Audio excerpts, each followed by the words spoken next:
and welcome to episode 8 of Games Every Designer Should Play, a podcast that explores what aspiring and seasoned designers can learn from some of the greatest games of all time. I'm Stuart Lilford, and of all the things I've seen on the internet, the podcast host is the true dominant force. Fast and agile, graceful yet devastating, perceptive, resourceful, and relentless. But what truly separates the podcast host from all the trolls and clickbait of the internet is the bond between a podcast host and their co-hosts. When the conversation is flowing, a podcast can only be stopped by overwhelming force or an equal. Wow, inspiring. Very good. Very good. Are we introducing ourselves? Yeah. That was the introduction to you. All right. Do we need to say our names now? Yes. All right. I'm Adrian Mills. David Grant, your trusty, robust Titan. Robust. I mean, I don't know about you, Adrian, but I want my Titans to be robust. Absolutely, and easy to climb into. Easy to climb into. I'm not sure about that one. In each episode, we'll be discussing one essential game and what we can learn from it. At the end of the episode, one of us will reveal to the others the game we must play for the next episode. Will it be beloved by all, or could it be controversial? You'll have to listen to the end to find out. And it's David's turn to choose today, and David's actually given us a few clues, so we'll give the listener the same clues that we had, and we'll see if they can guess. So it was a first-person game. Yeah. It had. It's not a shooter. It's not a shooter. Sandbox elements. It had sandbox elements. It had some story bits, but that wasn't. It wasn't like the main thing. So it wasn't like a narrative-driven game. Yeah. And yeah. Was that it? I think that was about it. Yeah, there was puzzly. Yeah. It wasn't a puzzle game either. No, it wasn't a first-person puzzle game. So what we did was we put into ChatGPT so we said, "Here's the clues. Come up with 10 games that it could be," and one of them was it. It did actually get it. Yeah. See if you can by the end of the episode. See if you guess what the game is. But for this episode, the game we'll be discussing is Titanfall 2. And fair warning, this podcast will likely contain spoilers for the game. You'll probably get more out of it if you've played. So if you haven't already played Titanfall 2, pause the episode, go and play it. We'll be talking about the game, assuming that you have. Mm-hmm. But first, a few notes on Titanfall. Titanfall 2. Yes, Titanfall 2. Supplied by Adrian. Supplied by Wikipedia. By Wikipedia. Because it's easy just to go there and see, you've written it already. Yeah. Okay, well, anyway, Titanfall 2, if you haven't played it, is a 2016 first-person shooter video game developed by Respawn Entertainment, published by Electronic Arts. It is a sequel, if you didn't guess, to 2014's Titanfall. The game was released on October 28th. There's an important reason why that date is it's a bad date to release it, but I'll come to that in a minute. The player controls a Titan mecha-style exoskeletons and their pilots, who are agile and equipped with a variety of skills ranging from wall running to cloaking. They do have cloaking. You can cloak. You mentioned that to me. No. Yeah, cloaking they have. Yeah. But what... We'll come to that later. Set in a science fiction universe, single-player campaign follows the story of Jack Cooper, a rifleman from the Frontier Militia who bonds with his mentor's Titan BT-7274 after his mentor is killed in action. Together they embark on a quest to stop the Interstellar Manufacturing Corporation from using a superweapon to destroy the planet Harmony, where the militia has its base. The single-player campaign was praised for its design and execution, multiplayer modes for building on the foundation of the original game. The original game, to say, was a purely multiplayer game. It had a sort of single-player story, but it was played out across a series of 15 combat scenarios, which were all multiplayer.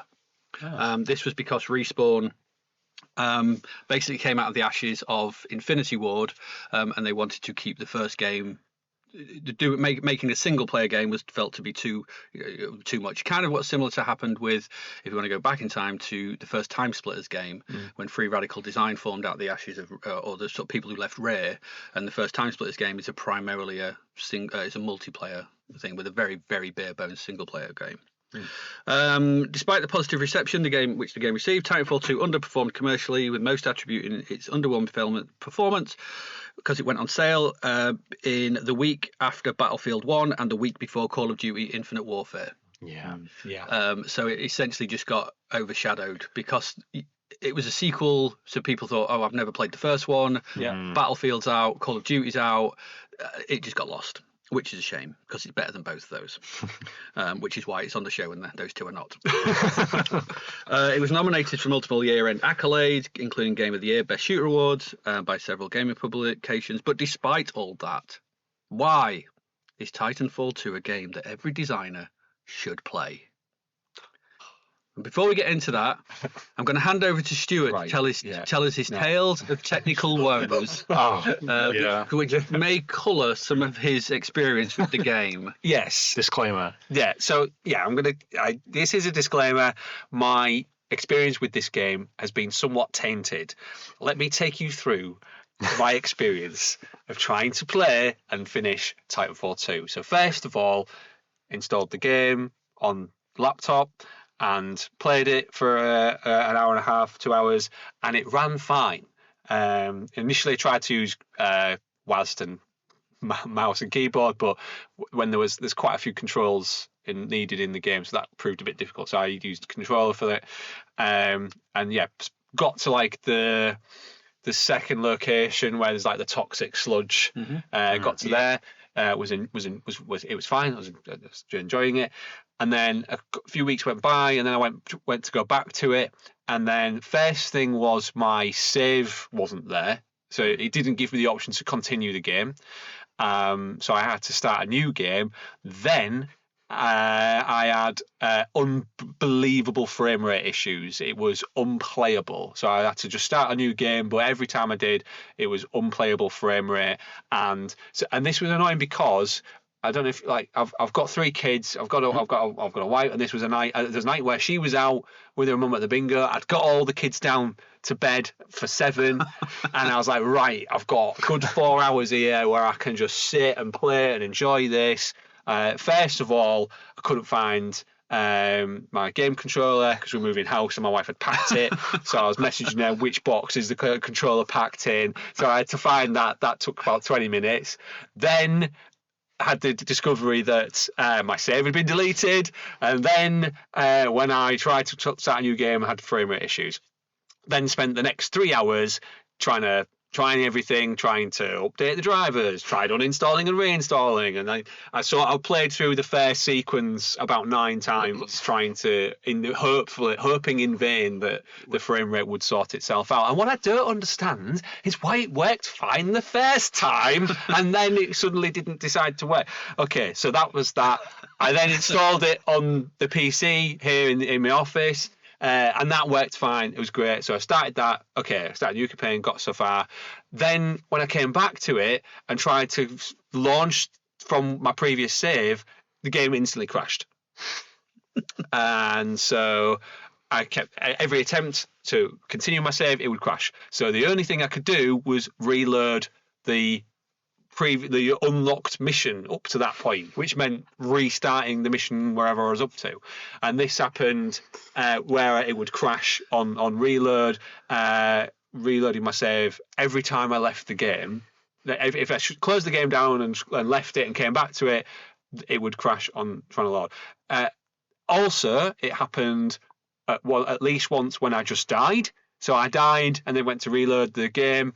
Instantly crashed. It meant I had to restart the whole mission.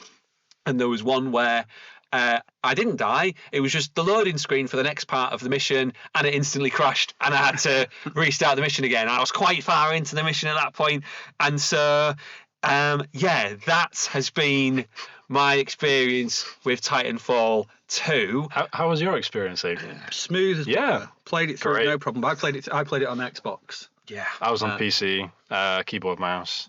Yeah, I mean, I just assumed PC would work fine, but that was it. And the other thing, just to preface this, is that I used to work in quality assurance in the games industry and spent 4 months playing Body Count, which was released by Codemasters, which was a mediocre first-person shooter. But it meant that I basically played this first-person shooter from 9 to 5 every day, sometimes including weekends, for about 4 months as QA, quality assurance, like play testing. And so I feel like at that point my relationship with first-person shooters was let's say it was tainted somewhat, and so like it's not a genre that I'm mega into presently. I feel like that guy in that meme popping up out of the well, and yet you picked Bioshock 2 and Portal. Yeah, well, right. Portal's not a first-person shooter. Portal isn't a first-person shooter, and Bioshock I played before my QA days.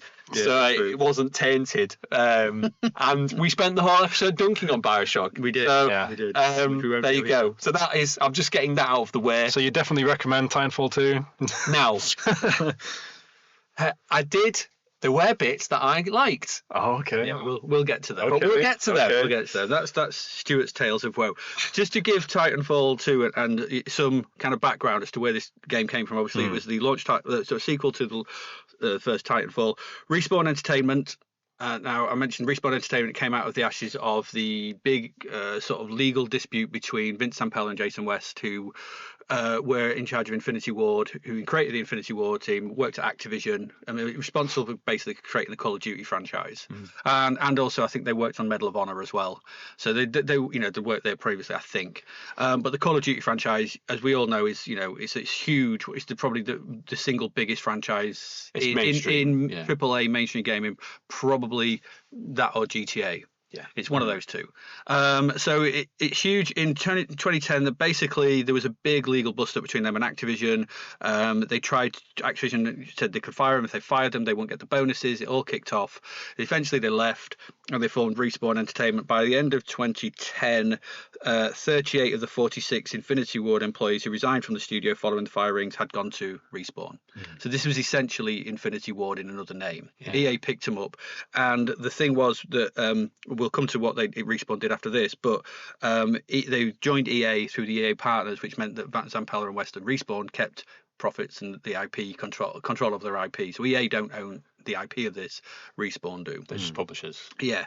So you have to think about the impact that things like Call of Duty 4 Modern Warfare had on the first person shooter genre and games in general, because it was massive. And sort of from a technical point of view, from the way it told its story and the way it did its multiplayer, it completely changed the landscape for both console and PC shooters by the simple effect of like being very smooth, being very enjoyable, but adding RPG elements to it. It's sort of prestiging and going up in levels, which games had before, and PC games were doing this, but this brought it to a whole new audience with the console and just made Call of Duty huge. So this is a team that knows cinematic first person shooters and knows how to do them well.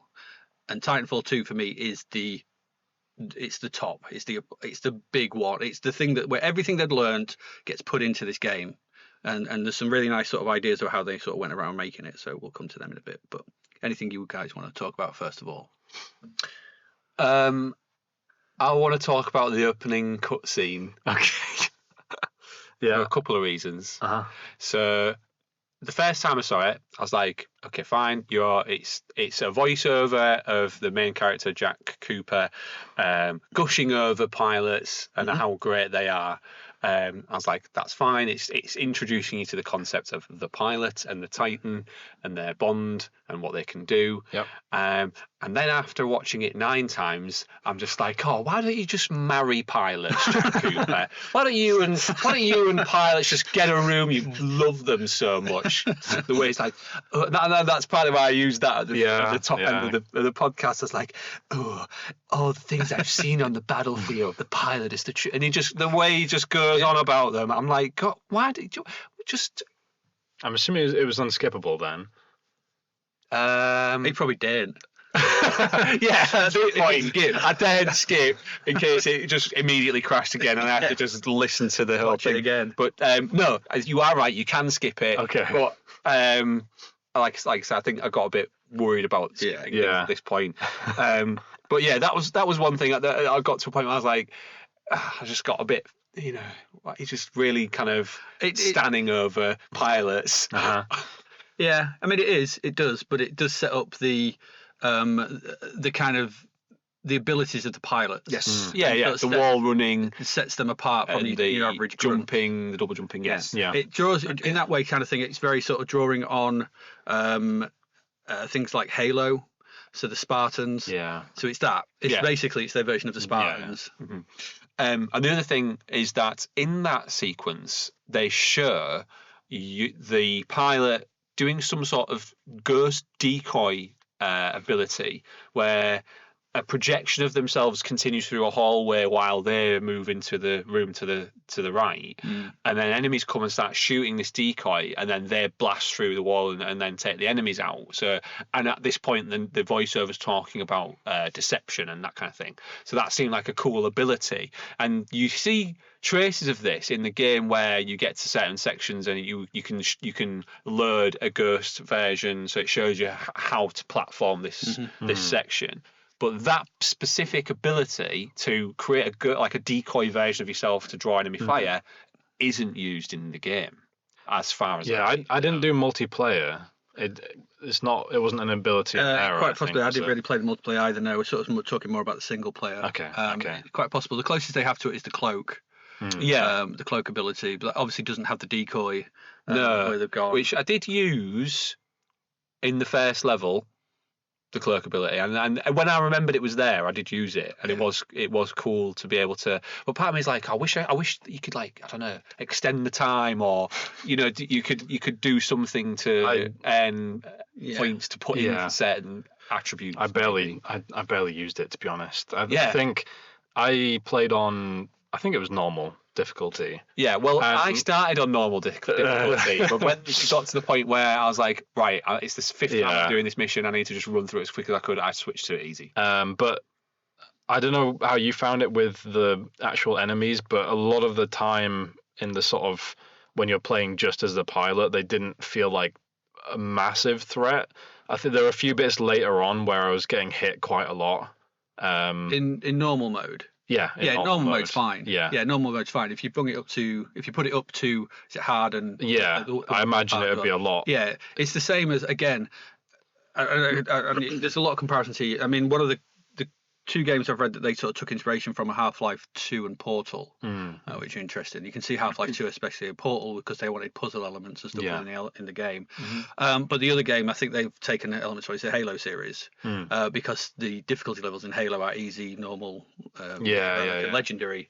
On normal, as a Spartan, you just charge through everything. It's barely a challenge. You can just kill everything, and it's easy sort of thing. The real game comes alive. Everyone says, heroic, and then legendary is the proper. I've been playing legendary recently and it's with brilliant. A friend, and it's so good. Rough. Yeah, it's rock hard. It's dead. It's rock hard, but it's every encounter is a proper encounter, and I think this does the same thing. So if you run through this on normal, you will run through it. Yeah, it's how the pilot. And I think that's the thing, isn't it? That's how they want the pilot to be perceived, but they give the player. Well, actually, if you want harder challenge, yeah. So it's called normal. It's normal. This is what the pilot is like in this world. Yeah. The other people are not much of a comparison. Plus, you get a gun that explodes them. There is. Yeah, that is a good weapon. I did enjoy using that. So one of the things that to talk about the design, which I think is quite interesting and something as a designer you could take from this. The vision was to make it different from other first-person shooters, especially Call of Duty. They didn't want to come back to what they did before. They wanted to do something different. It proved to be a challenge because many of them worked on Call of Duty. It's like, well, that's all we know. Okay, so it's fine. So essentially what they did is they initially tried to put all the mechanics from the first Titanfall into the campaign.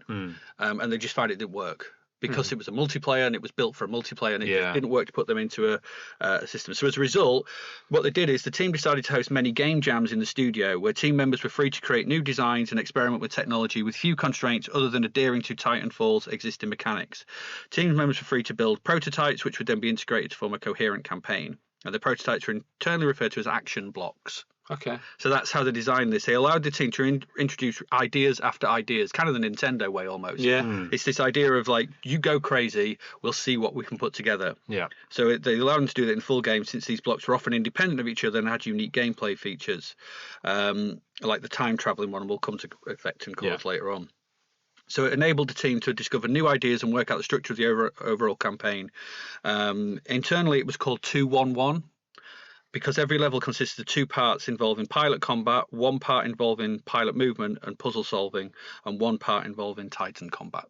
And they sort of kind of went for this kind of design style throughout. Yeah. And so if you look at the levels, they do follow that. But because each level has this kind of separate single core idea, it makes the game a constantly evolving thing where you're doing new stuff. Yeah. And that idea of prototyping in a team or even yourself, just go, right, what can this be about? Let's just try this idea and see if it works, and then build from there. I think it's a good thing for designers to take. Yeah, absolutely. Game jams as a method of developing and generating new ideas is something that should just be more. It should be more. I think a lot of studios do have internal game jams, but I don't think they all do that. And it should just be it's the most obvious method to just allow your developers to get together for a week, just see what happens. You give them a theme or don't. We run modules that use this kind of principle, and the results are usually pretty good. Yes, they are. When you just put them into teams, you give them a theme, you give them a week, see what they come up with. It allows for those kind of constraints of, okay, we've got a theme, we've only got a week. Those constraints allow your creativity to thrive, but not over exceed itself because you've got the time limitation to make it in. Absolutely. I mean, and it frees you up as well, sort of thing. You're not looking to make something that's going to be massive or anything. It can just be the single core little thing that you do really well, and you just work on that. And is that fun to do? And if it's the other thing as well is with that is that if it's not fun, it's jettisoned quickly. As you move on, it's not like, oh, our idea is this, and then 6 months down the line you're like, this is really fun. Yeah, you know that it's not immediately. Yeah, it gives you like a safe space to kind of come up with ideas that it doesn't matter if they necessarily work well or not. Yeah. And even with our students at the minute, some of them are doing a big kind of collaborative project that's going to take them to the end of the academic year. The first thing we need them to do is create a prototype, because if they don't do that, a lot of them get hung up on, okay, we need to create a more fleshed out version of this before we can put it in front of people. No, you don't. You need to get the basic full format of what it is you're trying to create and put it in front of people so that you can get feedback on whether it works or not. So you can quickly go, right, well, this bit's working, let's use this bit isn't working, let's try something else. You mentioned they took inspiration from Half-Life 2 and Portal. Valve are infamous for playtesting stuff a lot early on, as we've seen from we discussed it in the Portal episode, and also the Half-Life 2 documentary that came out a few months ago covered this in a lot of detail. And surprisingly as well, I mean, Titanfall 2 was made in 2 years as well. Wow. It's a short game, isn't it? But I suppose they took elements from the first as well. Yeah, I mean, they built on the multiplayer to help that sort of thing. But the polish, the level of polish and the variety in that single player game, is it's short. Yeah, it's short, and obviously it's a smaller team. Yeah, and it's not. And I imagine EA were probably going, we need. Probably should be, I don't know what the full development is, and they're probably used to it anyway because they were working on 2-year timescales with the Call of Duty games by that point. Yeah, and I think variety is really a key word here. I think what you were saying about like they split off into teams and each developed like a section of what the game, what could be part of the game. I think that again is a strength to this game because each level has like a specific attribute that makes it feel different, either mechanically or within the environment itself, which it's interesting. You were talking about, what was it, the 2-1-1 or something? And that obviously helps with pacing, I think, as well, and the fact that they maintain that pacing throughout by doing that. So you never feel Titan fatigue, or you never like going, oh, I've been in pilot mode for too long. The only bit I think that feels a little bit is the bit where you're on about going through the sludge factory. You feel, but because that feels you're a pilot for quite a while, you lose BT. It's almost like you've just got and then they take it away, and then you've been taken away from. But I think that the good thing this game does is it's one of the things they worked on was the communication between the pilot and Jack. So sorry, the Titan and BT. Jack and BT. So the communication between them and trying to get that kind of rapport and that kind of characterization between them. And the other thing that they do with this as well is so to just come back to the beginning. You are not a pilot at the start of this. You're a rifleman. You are dropped down into a big campaign, a big war that's going on in a really, really, again, I cannot emphasize how good the in-engine cutscenes and the layout of how they sort of visually, cinematically present the game in this. It's so good all the time. They utilize it's all mostly first person. Yep. Yeah. So they keep you in the player, which is a Half-Life, Half-Life 2, the Call of Duty Although games do that. They occasionally take control away from the player. They do, yeah, sometimes. But which is something I think Like Valve boss avoid introductions. Yeah, but I think that. that's an issue sometimes though with the Half-Life 2 game sort of thing is when you're because Valve just trap you in a room. Yeah, and then it's like they're having this really complicated conversation and I'm chasing a head crab around on shelves. Yeah, or it's like you're an throwing books at the end. You're an MIT physicist. What are you doing? I'm writing my name on the wall with a crowbar.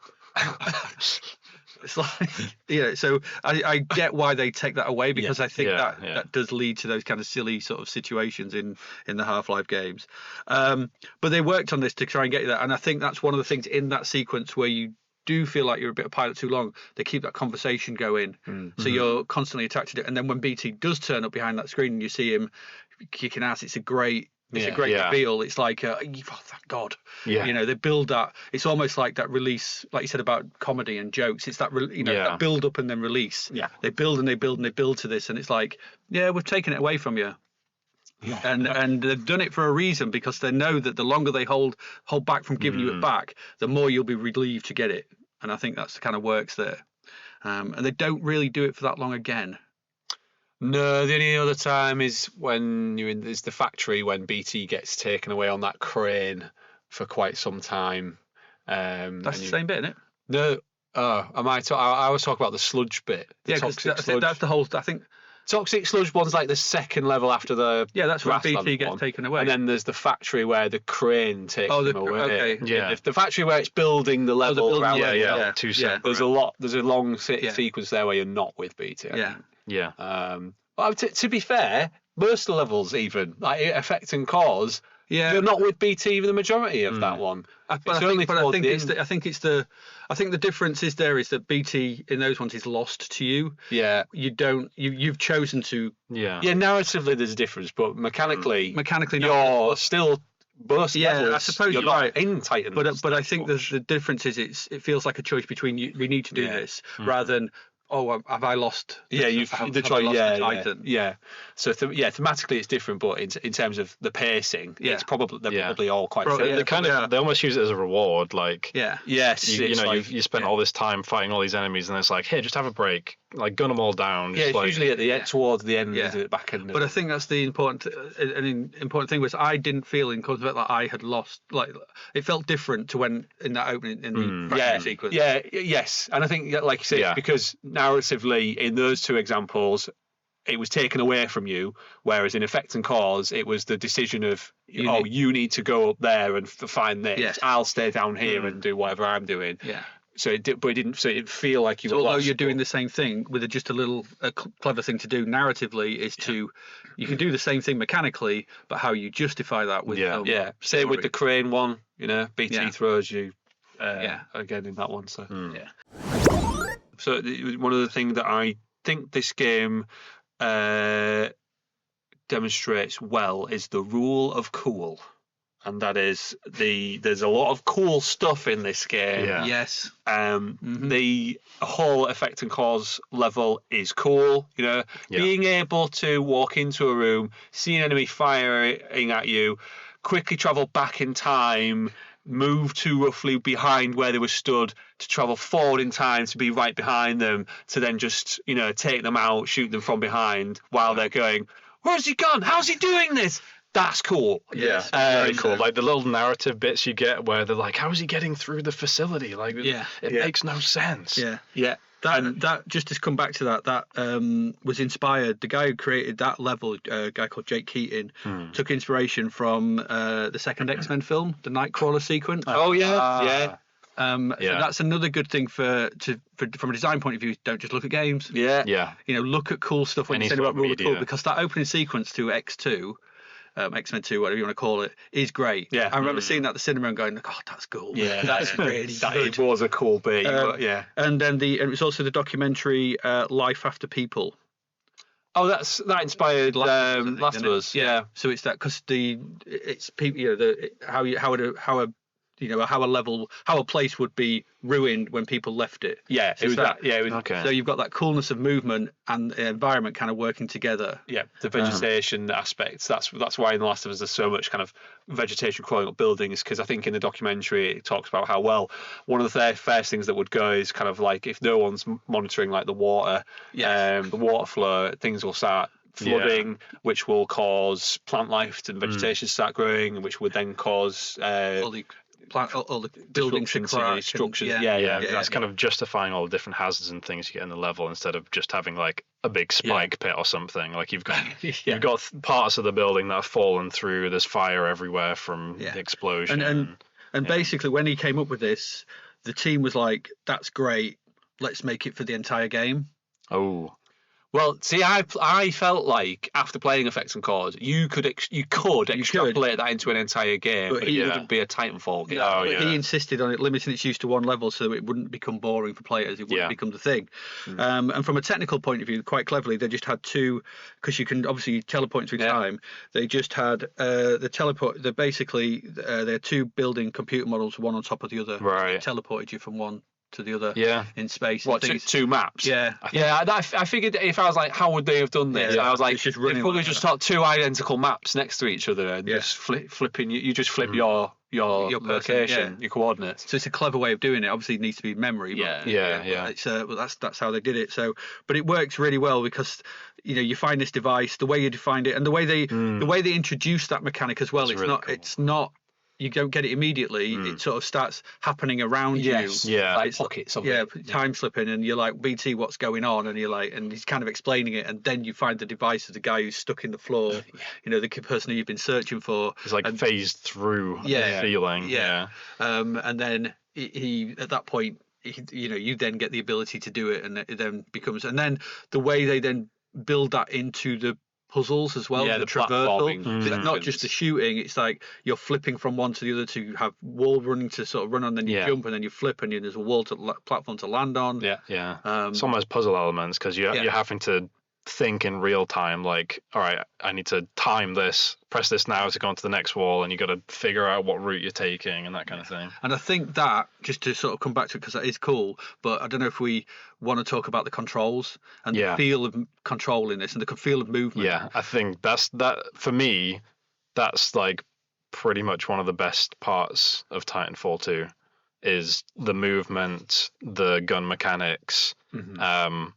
That's like the core of it for me. And I guess we can talk about the sequel to Titanfall 2, I guess, like the spiritual successor. Well, absolutely, yeah.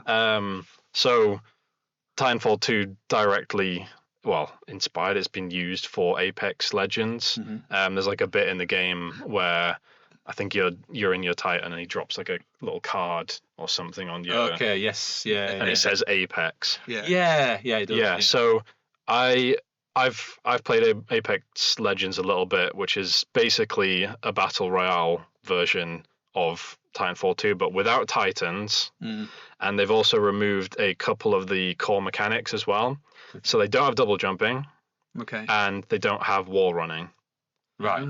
So two things that make it very Titanfall-y has been sort of removed out of it. But I think what they kind of discovered is that those mechanics don't really work well for a multiplayer battle royale. It basically, I think it takes away from the kind of strategic combat, basically. So the way you're kind of working with guns and the sort of character abilities and stuff like that. I think it ended up detracting too much from that, so they decided. One of the reasons COD that wall running. I'm sure I think, yeah. That's cheeky, isn't it? I know. Yeah, I guess. Cheeky. Do they still? I don't know if they still have that in like the big open world maps or not. I'm not too sure, maybe. But the other thing, that wall running sequence, because obviously Respawn since this have made the Star Wars.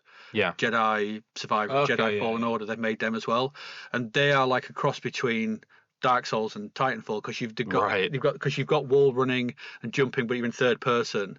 So your traversal within the Star Wars games is you're not as fast, but you have those kind of wall running elements and double jumping and things like that. Those elements that you get from Titanfall, they're incorporated them into like Jedi Force powers and things like that. So it's kind of interesting that they're sticking with them for the single player.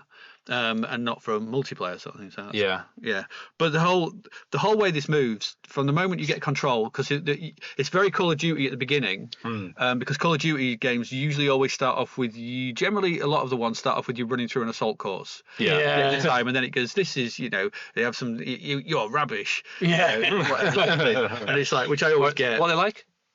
You're rubbish. You're rubbish. Soap, whatever his name is, or Captain Price. Come on.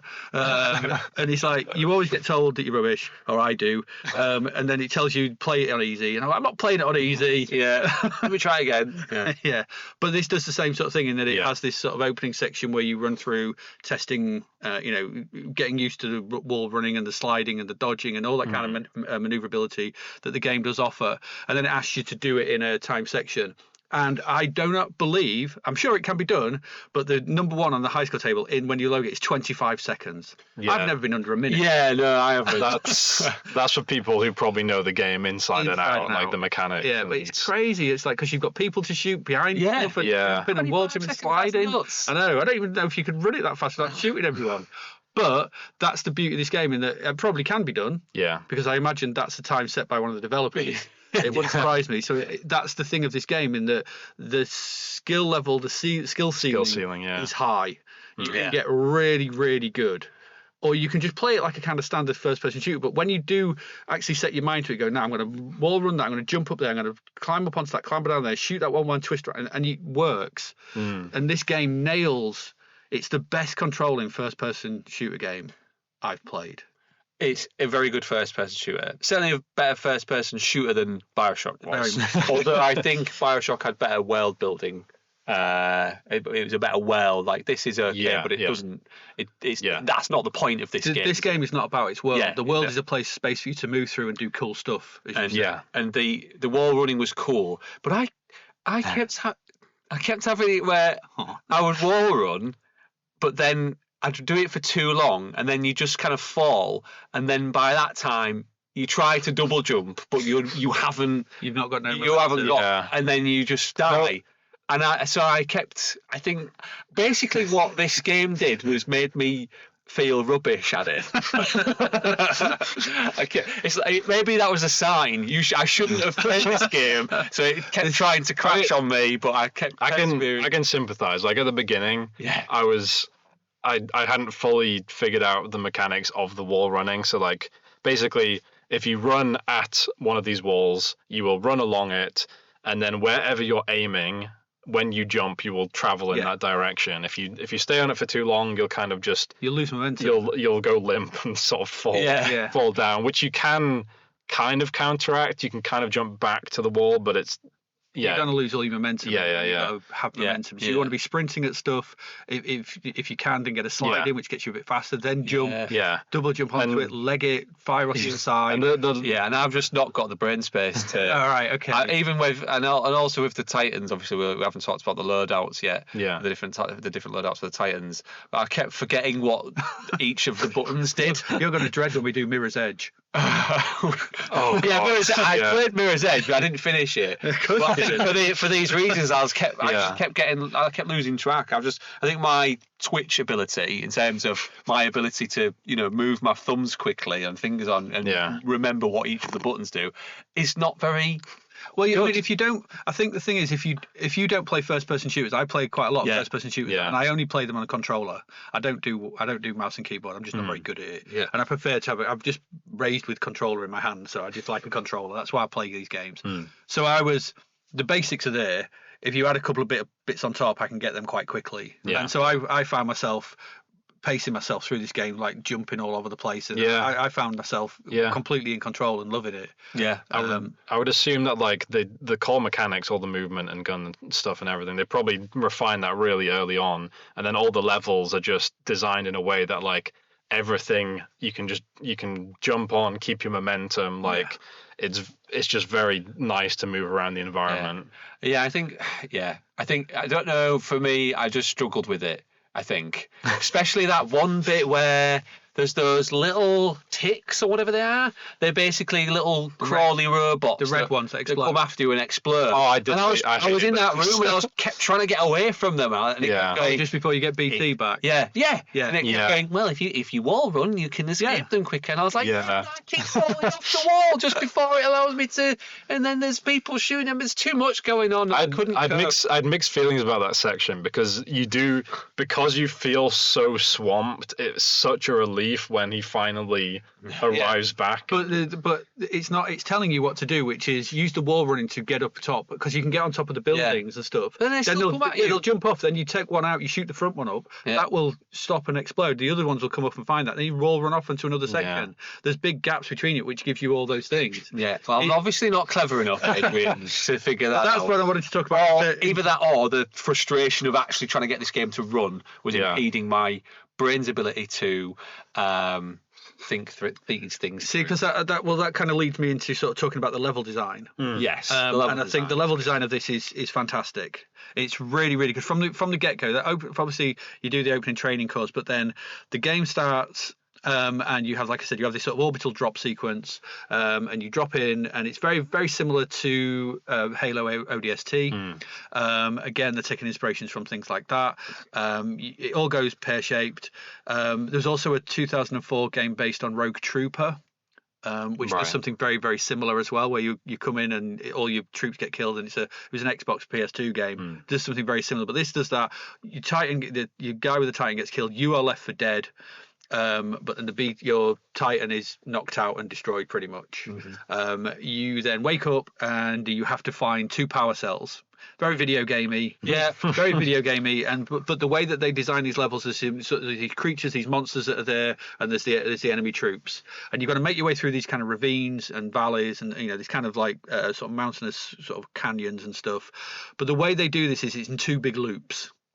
Which is really good because you've got this sort of crashed spaceship where you've got to get to, where you've got to find the power cells, but it's to get there is a very sort of circuitous route.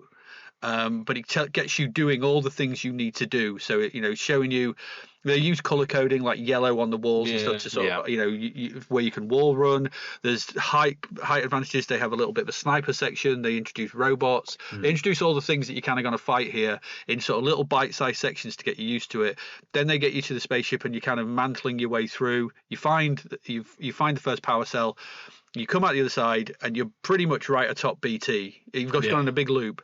And then but then the sort of bit opens up to your right. You get this thing, and then you can go off that way. And it kind of just works really. You don't realise they've done it in this big sort of circle. It's very, very clever. And I always like when you go through a circle and then you end up back where you started. You just don't realise, and that's where you have to be. And they do it brilliantly. And they do it twice. And both times feels like, well done. But they couldn't have done it a third time. No. I think a third time would have been too much, because when you get the third, he's already got 1 power cell. You put them both in, they break that, but then they give you BT. You get inside it, and then it's like, well, now I'm a powered up Titan, and then they throw enemies at you that are easy to kill. Here's your reward. Well done. You get like there's like a cliff side with a load of little guys on top, and you use your rockets. It's just it's really, really good level, and then that kind of pretty much ends the level, and you're into the second one, and you have to fight a Titan. You've got big open, and you realise the open space that you're in wouldn't be good. Is not great for sort of normal size combat. Pilot combat, but it's a big space. Suddenly, it doesn't feel like a big space. It feels like a normal combat area because you're in a Titan. And they do this really well throughout the game of mixing these location sizes without you really noticing it. You don't kind of notice that you're moving from a big space to sort of small space for the big. It's seamless. And they get you in the right mode each time. Because if you're a pilot in some of those big spaces, you would have felt, this is huge and there's nothing going on. But because you're in a Titan, it works really well, and that's some really, really good level design, and that just feeds through everything within this game. Its level design is superlative. And then also just the environments the levels take place in. So like obviously, jumping on the top of spaceships as they travel over this massive planet is cool. Hopping between cranes and moving them around is cool. Traveling back and forth through time periods in one location is cool. When you've got the multiple Titans working together towards the end to try and get to the ship before it takes off is all cool. Again, it's the rule of cool. It's made sure that people play this going. I didn't even think about that Portal inspiration, like the factory. You just have the massive conveyor belts and stuff being moved around. I never put two and two the together. factory building itself around. That's cool. the factory when you are playing through the level being created that you will fight upon at the top. Yeah. I mean, it's so clever. And I've said this before when we talked about it, but it's almost like this is how you make a level. It's like the designers going, look, this is what you do. You put these bits together, and then this is how we look at it. We put all it's just prefabricated bits. We put them all together, and we make this thing at the top. It's almost like it's showing you how game design is done. Modular level design. It's how we do it, and then we bust it up, we change stuff up, we move stuff around a bit, and then we do it again. And it's it's so clever, and that's how they do it in 2 years. A game of this scope with this kind of so many cinematics. It's got cinematics, but all seen from that first person mostly. It's how they do it in that time frame with not a massive team. And for me, this is the kind of thing that I love this sort of thing. I just lap this up. But it's the sci-fi setting. You take it also as well. What the one thing about this is it's war. Yeah, it's a war game because you're shooting stuff and you're fighting in a war, but removing that, it still feels realistic, but removing it from a sort of world Earth setting. Politics. There's still that in there, and there's lots of things to read in this, and like you can talk about. And one of the things I find sort of going back to it, I forgot all the accents. It sounds like South African. Some of them are South African, some of them sound German, some of them sound Russian. I think New Zealand maybe. Yeah, I was like New Zealand, South Africa. So it's all the bad. Your big bosses are Titans. Yeah. So it's enemy Titans that you have to fight in certain areas. So and they're all controlled by a particular character, and they've all got a particular accent. Yeah. And you are American. Of course. And that's and that Jack. So there is that thing about it. You can look at that as this. I don't want to say too much about it, but it's there, and it's a reading you can make of this. That it is American hoorah. But so that certainly is something to sort of take from this, and I think it's good that those. And I'm not sure whether all those people are actually from those places. Some of those accents sounded a bit. I don't know. I'm not sure the we make corpses, we don't clean them up. So sound. I don't know. Maybe they are. I don't know. But I just think that by making the non-American range of characters the bad guys is always is never a great. That's one of the things that you look at this. It's like. It is it's interesting that because in Apex they actually took inspiration from a lot of the bosses. So like I'm pretty sure some of the bosses are either directly taken and made into playable characters, or like just inspired by. But like Apex Legends has quite a diverse cast of characters. But the thing with Apex Legends, you can get away with that because you can play any of them. Yeah, and they're not the antagonists. Yeah, but not in Titanfall 2. Yeah. Whereas in this, it's like Harmony. The planet you're fighting for seems to be. We might as well just call it America. America land. Yeah, that's what it feels like. Yeah, but also they're not. They're antagonists, yes, but they're a mercenary group. Yeah, they're a mercenary group. This General Armada, who is American, isn't he as well? So the actual antagonist is also American. Yeah. And that narratively, I think. I mean, it's not the point of the game, is it? But it's there. But I was a bit like at the end where he goes, you have a fight with him, and he goes, well, you're not going to get to kill me, but I'm not going to kill you either. And I'm like, why not? I've just killed 5 of your mates. Why wouldn't you want to kill me? You didn't get paid for it. Because we want a sequel. It's not in my contract to kill you. Yeah. So I just didn't feel like that. I don't know. Just didn't make a lot of sense to me. But again, it's not the point of this game. No, the point, story. And I think just carrying on from the story, and you're talking about the characters, the best, BT. The relationship with BT is incredible in the way that they kind of, they could have gone down because they wanted to keep the design away from it. Anything of the sound of it, anything like Wall-E, anything like that. They wanted to sort of get away from that, so they kept the two characters of Jack and BT sort of different. You kind of got this rookie pilot and this sort of stern sort of mentor type figure, but I also like there's humor in this game. Yeah. The humor comes in the deadpan delivery of the it's almost like Spock logic. It's from Star Trek. So it does that kind of thing where, Jack will be like, oh, no, my God, this kind of thing happened. He's like, I don't believe your pants did nearly fall off, or something like that. Yeah. You just got through by the seat of your pants. I hope the seat of your pants are okay. Yeah, because it's a robot. Yeah, because it's a robot. They can't detect. Yeah, so that humour works really well, but they don't overuse it. Yeah. We talked about humour in it's obviously Thank Goodness You're Here, but in this it comes in sporadically, and it's also optional as well. So a lot of the dialogue, you decide what you've got a dialogue choice. You don't have to say either. If you don't, it just doesn't. It ends there. So that's a good notion as well. But what that does is that builds a connection between you as the player and BT.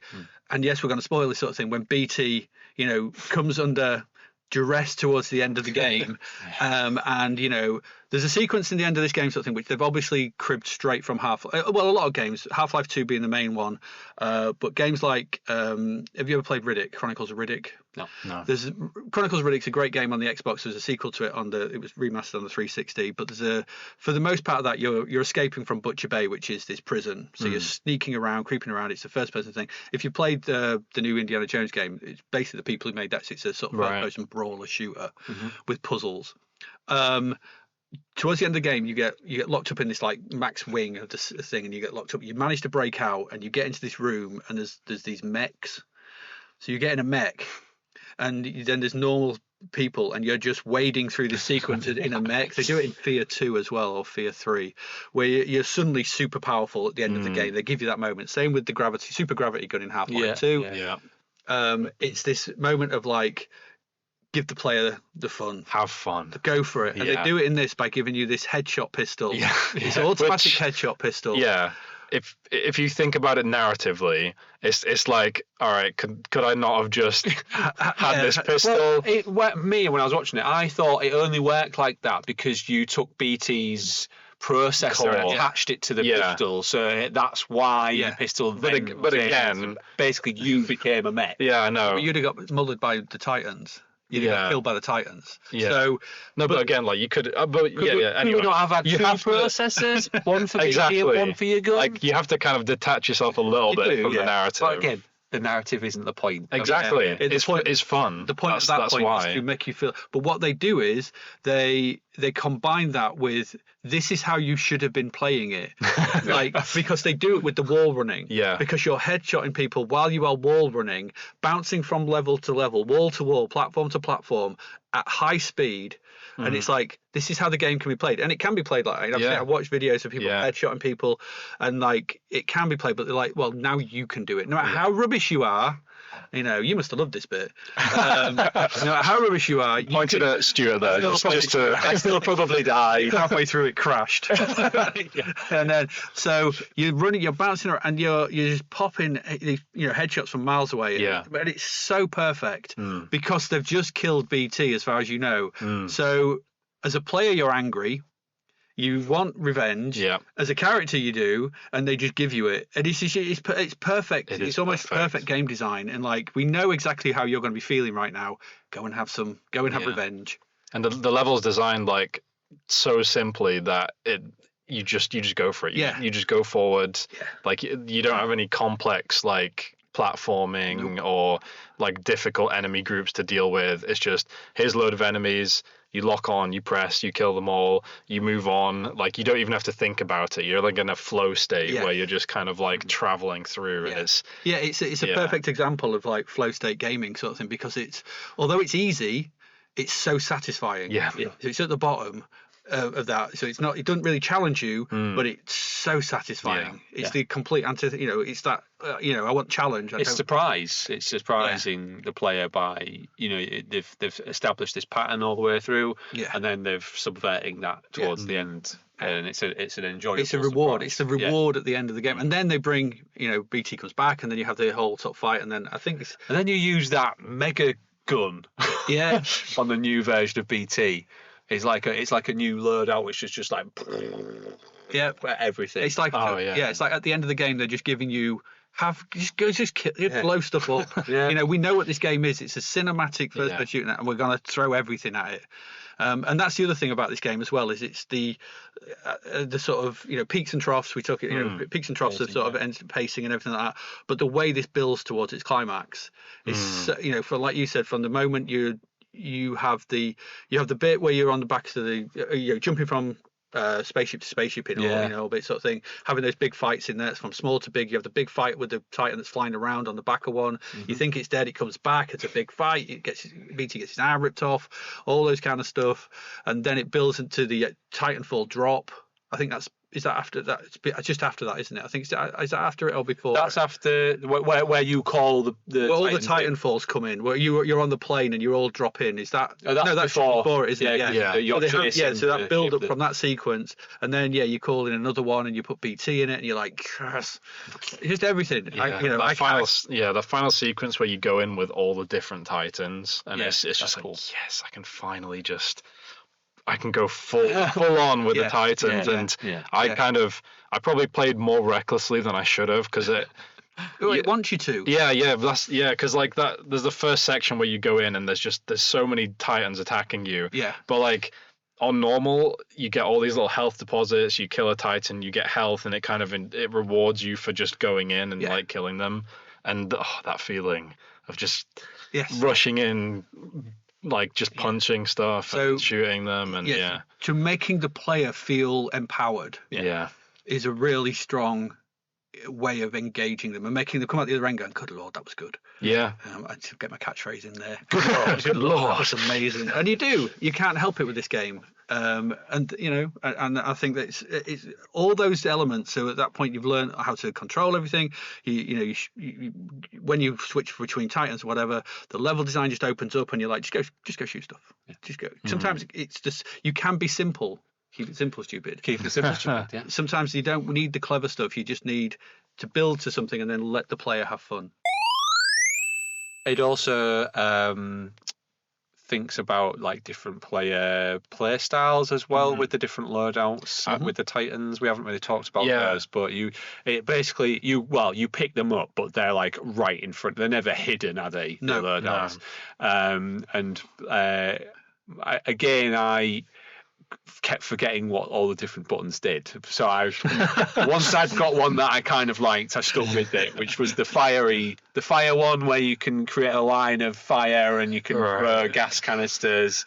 The one that you don't have to think too much about what you're doing. It just makes explosions happen around you. I think I'd used like the plasma one quite a bit, like the one that you can do like a horizontal shot, or you can do like a more concentrated. Yeah, I think I used the one with the multi-missiles. Right. Multi-missile lock on, and then I can't remember what the main build-up weapon is for that one, but I think I used that one quite a lot. We haven't talked about the actual pilot guns as well. Yeah, well, Adrian mentioned the one that explodes people. Yeah, but like the one I kind of tried to have. That's the good one. There's a massive selection of guns. Yeah, it's huge, and it's in that opening sequence, isn't it? In the training section, they're all and you get to you can look at them all, try them out. But I think I could be remembering this wrong, but like, generally speaking, like as you're progressing through the different levels, they kind of limit you to a selection. You still have like a decent amount, but it kind of like it gives you a taster of them throughout, and you're doesn't give you 20 guns up front. And you're encouraged to try different ones as you go through, because you run out of ammo and you have to get a new gun. And conveniently it places here's a sniper rifle, just where there's a bunch of enemies in the distance. And then it slowly builds up where you have access to pretty much everything towards the end, and you can just kind of choose. And another thing I wanted to sort of talk on as well is I think it's towards the end, and it's on when you're jumping from the I don't want to call them spaceships, because they're in planet, the big ships, airships, the big airships that they're flying along. In that sequence there, you've got those robots that are hooked up that you can then hack and make them put them on, so when they release, they're on your side.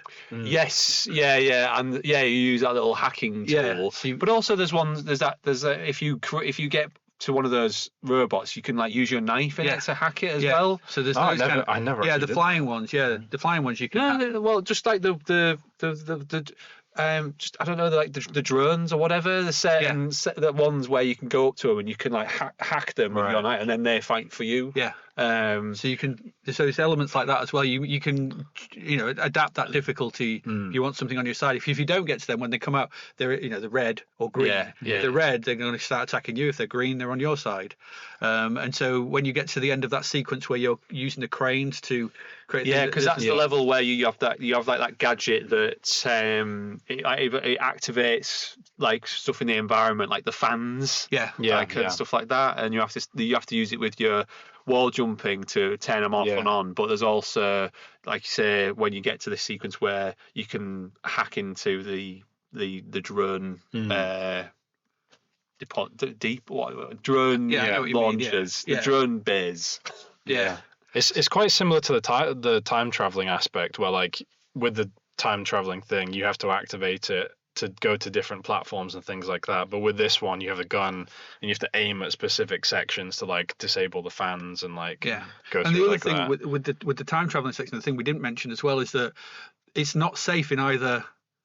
No, there's that section. You get those kind of, because when you move into the area in your present time, there's these big sort of dragon creatures and the sort of big tiger cat things on the floor, and they don't attack you at first. They just ignore you. They get on you later on once you get to that time traveling. But then you've got sort of people from the past, the sort of troops and stuff in the past who where you are. Yeah. Then you get overwhelmed. You flip back and then oh god, I'm being chased. I forgot here. So you flip back and you're like, oh. So again, it builds on those. If you don't get them at first, it just introduces one on top of the other. Simple complexities, like you're just fighting this thing, but you moving and like you may move around to one thing, but then when you flip back, you forgot there was a tiger there. Again, it's pacing, isn't it? Each level starts off slow and builds up to the and just introduces these elements. But it's you're just fighting two different things in two different time zones. They'll be in that space. You've got to kind of manage that. But they don't limit you in flipping back and forth. Yeah, there was a cool achievement that I got with that, where like there's one section where the beasts are like trapped in the little specimen things, and in the present day, the glass is broken, so you can go inside of it, go to the present day, and then you're trapped inside with the beast. And you get a little achievement for doing that as well. Yeah, so it's that kind of thought on the part of the developers looking at it going, right, how can we make each moment interesting? And because it's not, like you said, it's not a particularly long game. It's 6-7 hours to play through. It took me three years, I think we started this. Old Grandpa Lilford. I can't do this wall jumping, it's too difficult. I keep losing momentum. What do we think? I mean, just as as we sort of come to the close on this sort of thing, what do we think about the ghost jumper, the thing that shows you how to do the jumps? What's your opinion on that? It's optional, isn't it? It is, but so it's fine. Yeah, I never actually used it. I used it first playthrough. When it told me to, I was like, okay. Then you got the idea, and then you're like, right, okay. But then you get sections and it can say activate Ghost Runner. But I would be more like, well, I'll figure it out. And maybe you should have used it. Maybe I should have. Yeah. No, but those bits I didn't mind too much. Like it's more of a puzzle to solve. Yeah. How did you actually activate it? It just pops up. It just says activate.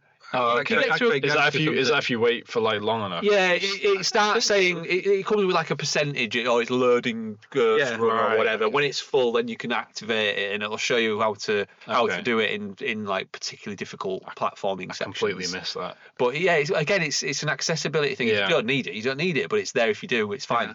Yeah. It's just a weird thing, because I'm wondering, because that's like you said, that's the kind of only thing about the deception thing, isn't it? It's like, would have been interesting if that had been elsewhere, that mechanic. Yeah, if you could have used it, and maybe it was on the drawing board. It was maybe one of the things that was prototyped in that game jam, but just got cut at the last minute, whatever. Yeah, because I'm wondering, because obviously those opening, because they'll have. Obviously, because those opening title credit sequences are usually done by separate studios, aren't they? Like people like who I can't remember the name of them. There's a big one in the UK.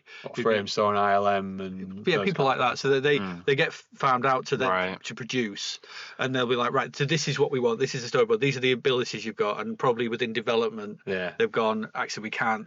This doesn't work. I wonder if it would like sort of kill the momentum a bit too much. Like if you're if you're having to kind of use it as a decoy and get around them, and Well, like, if it was a specific level, Yeah. like Effect and Cause, or like the one where you have the like a hacking more gadget, stealthy kind it was of. it was one level where you had the ability to use this decoy thing. I think it would have been. I mean, fine. it would have, Yeah. but I think maybe it was a thing that just killed, like I said, the pacing. It's a slower level, Yeah. and so but then if it's a thing that you find, would you not be able to use it all the time? How would it work? I don't know. I mean, obviously I'm guessing if it's in that opening cinematic, they thought about it, but I think they just didn't work in. Yeah, it looks cool, but in practice, it probably didn't feel that cool. Yeah, But- yeah, and I think it just got biffed for the cloak. Yeah. Yeah. And the cloak's fine. And It's the cloak's easier to just implement. You can cloak for a few Yeah. seconds, and they've taken that from Crisis, Mm. and Crisis 2, where you can cloak and stuff. Because I think that Crisis is another game this draws upon. I don't know if you played the Crisis games, Crisis 1, 2, and 3. we haven't played as many games as you. No, you haven't. You've had longer to play them. haven't you? That is true. But the Crisis games, you've got a special suit. You've got, you can have extra armor or cloak, depending on what you want to do. So I think that those kind of abilities feed into this. There you go. I don't know. We've got anything else we want to say about Titanfall 2 other than go play it and play it on the Xbox because it sounds a bit more stable.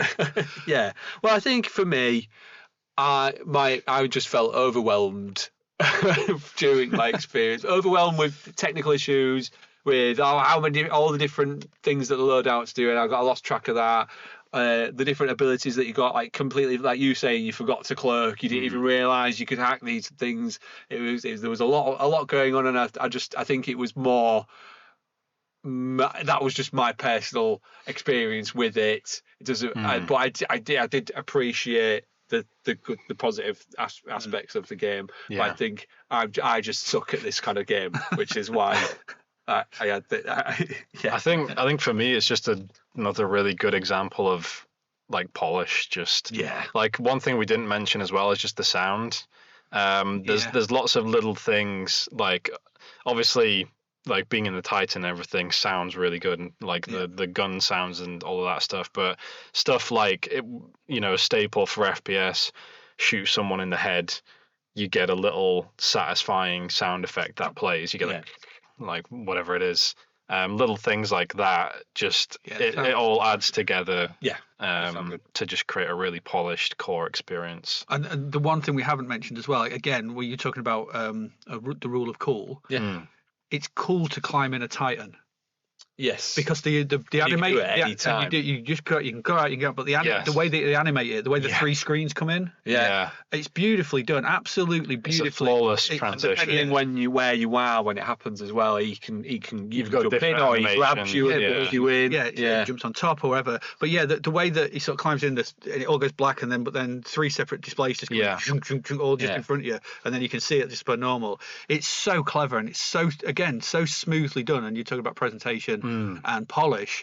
It's every element of it. It's just every element just feels like they've for their team. It's perfectly scoped. It's absolutely. This is what we can produce, and we're going to make every part. No single part of this feels overlooked. And yes, it's a short experience, but I don't think that's necessarily a bad thing. For a cinematic first-person shooter, you don't want 40 hours. 40 hours. It's draining. Maybe too long. This is it's like the modern Marvel films. It's 3.5 hours long.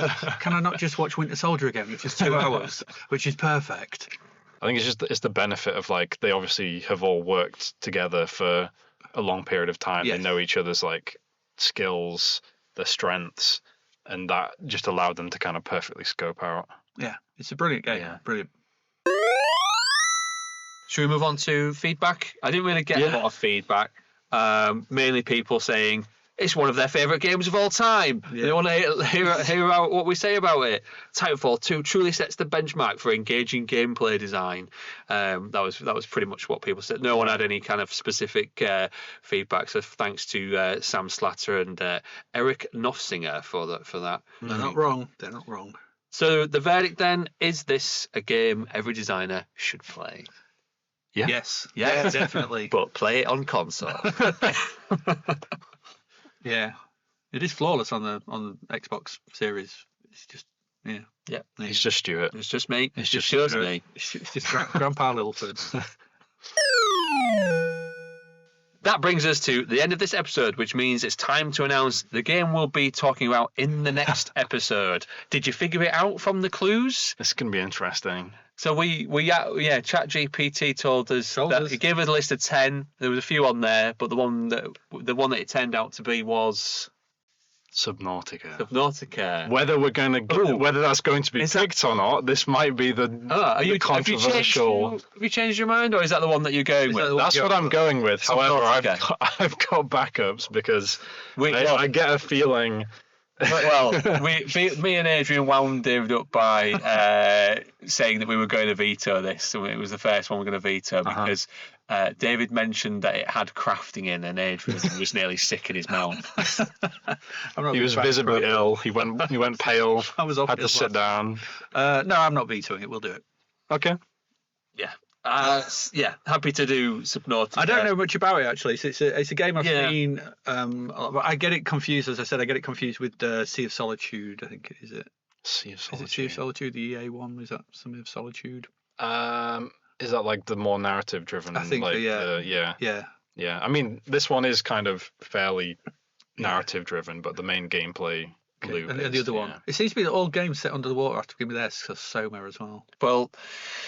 I think there's a fear, or not fear, but like a phobia amongst some gamers of underwater levels. That's partly why I wanted to pick this. Really? Because for me, it was a really interesting experience. It goes back to Sonic drowning.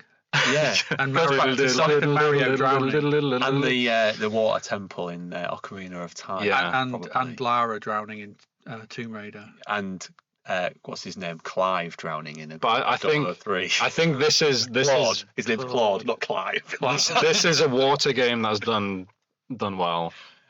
Because I remember playing Banjo-Tooie, and there was a level where like 80% of it was underwater, and you got an ability where you could breathe underwater, but I still did not want to go in there.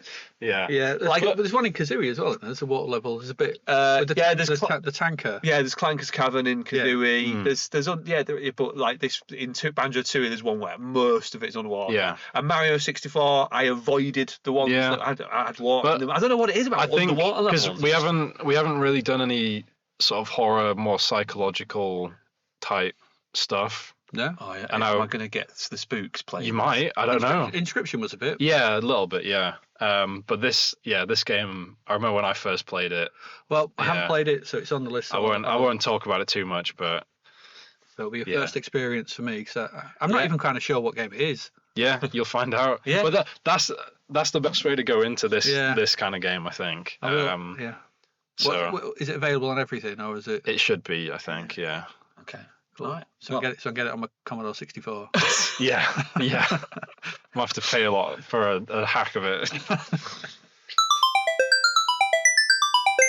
You can play along. Email us your comments and questions on Subnautica to shouldplaypodcast@gmail.com with the subject Subnautica, or even if you've got general feedback on the podcast, we'd love to hear from you. It'd be nice to have things to say in the feedback section of the podcast. Yeah. And if you're passionate about game design and love the podcast as much as Rifleman Jack Cooper loves pilots, he bloody loves pilots, doesn't he? Who done? Don't forget to subscribe, like it, leave us a nice review, share on social media, tell your friends. We are at Should Play Pod on Twitter, Instagram, Blue Sky Threads and BlueTube. Join the conversation and suggest games you'd like us to feature in future episodes. BlueTube? What's that? BlueTube? Is that what I said? Yeah. Blue. Is that the adult one? No, don't go on BlueTube. You Sky and BlueTube. Yeah. Blue Sky and YouTube. Don't go on BlueTube. I thought that was a new social media platform for a second. Yeah, please don't go on BlueTube. We're not on there. But all that's left for us is to say thank you for listening, and we'll see you next time. Bye.